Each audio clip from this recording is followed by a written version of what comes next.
Je ne sais pas qui écoute ce message. Je ne sais pas si tu es né de nouveau ou pas. Mais je souhaite qu'en cette année 2019, que tu répondes à l'appel de la grâce si tu ne l'as pas encore fait. Et qu'ainsi, que le Seigneur Jésus t'accompagne et te bénisse en cette année 2019. Bonne et heureuse année bénie, mais il y a une vraie question importante à se poser. Et cette année nouvelle, année 2019, sera-t-elle encore composée de 365 jours de grâce? Car aujourd'hui, le temps de la grâce est toujours là, présent. Pendant ce temps de la grâce, Dieu ordonne aux hommes, où qu'ils se trouvent, qu'ils se repentent. L'homme est incapable, je suis incapable, j'étais incapable de me repentir. Mais Dieu lui-même a donné le moyen dans le don de son Fils à la croix, car il faut d'abord être né de nouveau. Alors, nous voyons notre vie avec les yeux de la vie divine et éternelle, et alors je suis d'accord avec Dieu sur le jugement qu'il a dû porter sur ma propre vie, et qu'il fallait que le Fils de l'homme soit élevé, connaisse la croix, pour qu'il porte sur lui-même le jugement que je méritais, le jugement, les peines éternelles que je méritais. Voilà la grâce de Dieu qui m'a été offerte et qui t'est offerte si tu n'as pas encore fait ce pas.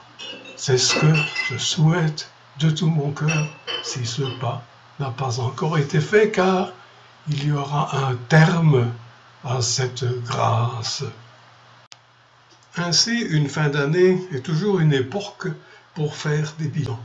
Et une nouvelle année, le temps d'un nouveau commencement. Voici le rappel de paroles prononcées par le Seigneur Jésus. Les paroles que moi je vous ai dites sont esprit et sont vie. Lisons dans l'Évangile selon Jean, au chapitre 1 et au verset 14. Nous lisons « La parole devint chair et habita au milieu de nous. » La parole, c'est donc le Seigneur Jésus, le Fils de Dieu, devenu chair. Ainsi, nous lisons au premier verset de ce premier chapitre de l'Évangile de Jean, « Au commencement était la parole, et la parole était auprès de Dieu. » Ainsi, au commencement, c'est-à-dire depuis toute l'éternité passée, avant même que le temps ait pu exister, Jésus, le Fils de Dieu, était auprès de Dieu. Et poursuivons la lecture. Et la parole était Dieu. Elle était au commencement auprès de Dieu. Donc, depuis ce commencement, Jésus était donc Dieu, et cela de toute éternité. Il était comme Fils, il était auprès de Dieu, il était auprès du Père. Nous lisons au verset 3, « Toutes choses furent faites par elle, et sans elle, pas une seule chose ne fut faite de ce qui a été fait. » Jésus est donc le Dieu créateur de la Genèse, au chapitre 1, et Dieu dit, et Dieu créa. Lorsque nous lisons « et Dieu dit », c'est donc Jésus, Dieu, en la personne du Fils, qui dit que la chose soit et la chose fut. Poursuivons au verset 4. En elle était la vie, et la vie était la lumière des hommes. Depuis le commencement, Jésus est donc la vie divine et éternelle. Cette vie est aussi la lumière morale manifestant les ténèbres morales des hommes. Et poursuivons au verset 5.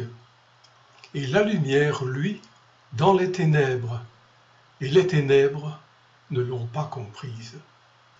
Cette lumière a brillé sur mon état de ténèbres morales, dû à l'état de péché dans lequel je me trouvais. Je n'avais alors aucune volonté pour comprendre ce que cette lumière voulait me révéler. Mais alors nous lisons au verset 14, « Et la parole devint chair et habita au milieu de nous, pleine de grâce et de vérité. » Et justement parce que, à cause du péché, je n'avais aucune volonté en moi pour comprendre ce que la parole voulait révéler de mes ténèbres morales, des ténèbres morales dans lesquelles je me trouvais. La parole, Jésus lui-même, est devenu chair pour m'apporter à la fois la grâce et la vérité. Alors, par la grâce, j'apprends au chapitre 3 et au verset 7, « Il vous faut être né de nouveau. » Mais qu'est-ce que cela veut dire, naître de nouveau? De plus, le Seigneur Jésus avait précisé au verset 3, « Si quelqu'un est né de nouveau, il ne peut voir le royaume de Dieu. » Au verset 5, le Seigneur Jésus précise encore, « Si quelqu'un est né d'eau et de l'Esprit, il ne peut entrer dans le royaume de Dieu. » Alors, que dois-je faire pour naître de nouveau?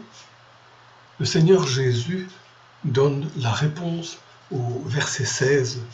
« Car Dieu a tant aimé le monde qu'il a donné son Fils unique. » C'est Dieu qui aime.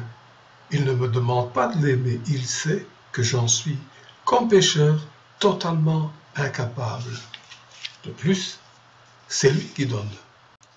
Et m'ayant révélé que Dieu a tout fait lui-même en la personne de son Fils, Jésus, il continue, afin que quiconque croit en lui ne périsse pas, mais qu'il ait la vie éternelle.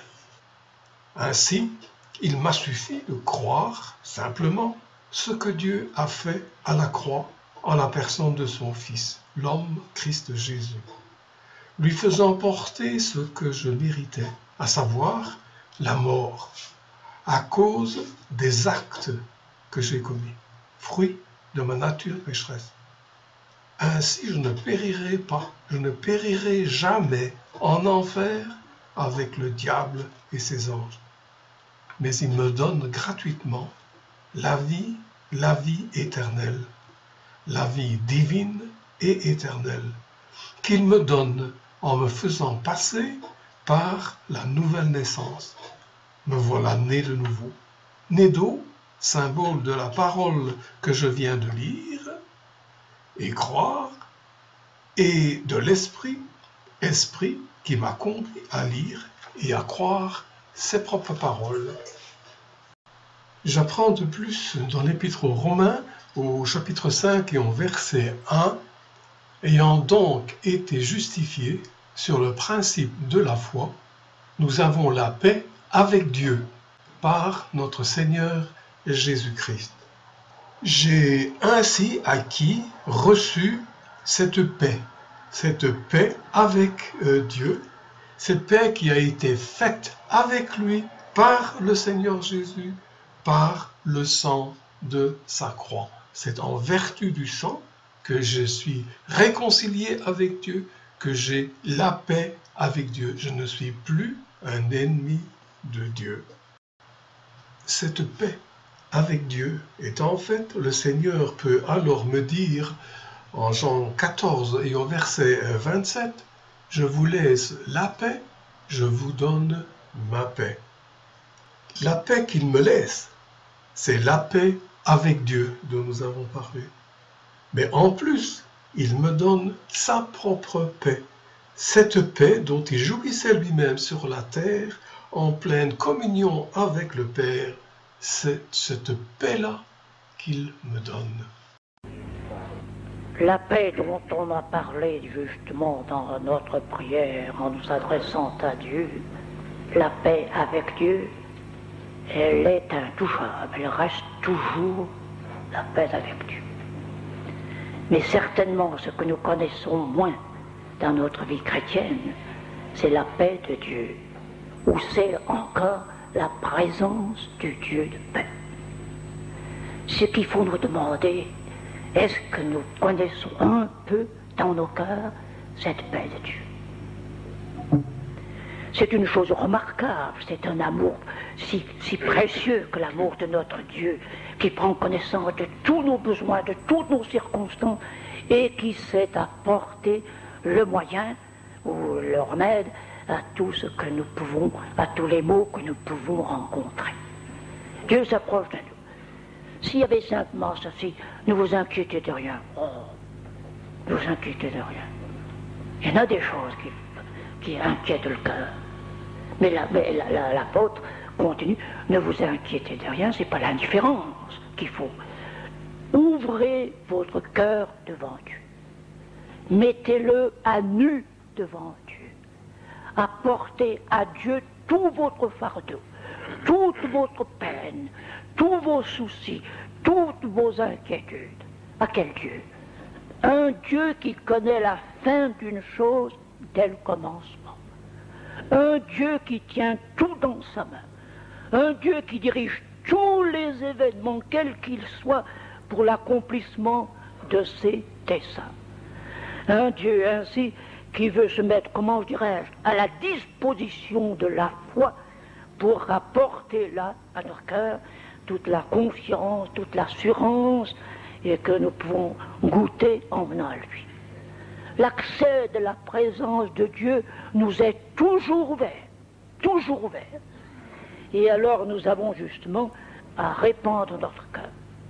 Quand David était dans son épreuve, au chapitre 62, dans son psaume 62, ayant fait l'expérience des secours que l'Éternel lui avait apportés dans des moments difficiles, il peut exhorter les saints, les croyants, répandez votre cœur devant Dieu, et c'est ça. Et alors, étant dans la présence de Dieu, on n'a peut-être pas en effet la réponse aux besoins qui sont les nôtres, mais on a quelque chose de bien plus précieux, c'est que la paix de Dieu remplit notre cœur. Un chrétien vénéré frère disait justement dans des moments sans doute comme cela, dernièrement, j'ai été ineffablement heureux à la pensée que j'étais l'objet de l'amour de Dieu, cet amour qui prend soin de nous. Et cet amour me réduisait à néant, mais il inondait mon cœur de joie et de paix. Ce sont des expériences parce que cette épître, et c'est une épître d'expérience. Il s'agit, l'apôtre s'adresse à chaque chrétien, à chaque croyant. Ce sont des expériences que nous devons faire,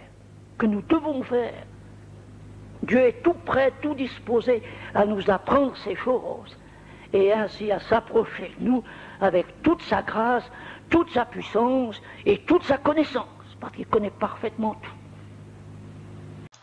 Cher ami qui visionne cette vidéo, si tu n'appartiens pas encore à cette famille des enfants de Dieu, n'ayant pas encore cru au don de Dieu, la paix qu'il t'offre avec lui par le sang de la croix de Jésus-Christ, je souhaite que tu fasses le bilan de ta vie et que tu reconnaisses avoir besoin de salut. N'hésite pas plus longtemps au Saint-Esprit, qui s'efforce à te montrer ton état réel de péché et de perdition. Commence par un nouveau départ, par la nouvelle naissance. Vois pour cela ce que Dieu a fait, et que tu puisses dire avec tous ceux qui sont nés de nouveau, Dieu constate son amour à lui envers nous, en ce que, lorsque nous étions encore pécheurs, Christ est mort pour nous. Beaucoup plus tôt donc, ayant été maintenant justifiés par son sang, serons-nous sauvés de la colère par lui. Et si comme moi, tu fais partie de la famille de Dieu, c'est-à-dire de l'ensemble de ceux qui, par la foi en Dieu et en l'œuvre de Christ à la croix, sont nés de nouveau, mon souhait est aussi que tu fasses un bilan et vois combien de fois la jouissance de la paix de Dieu a été perturbée par bien des choses que le cœur naturel aime. Ne prends pas la décision d'un nouveau départ avec tes propres forces, car tu ne pourras, comme par le passé, que rencontrer des échecs.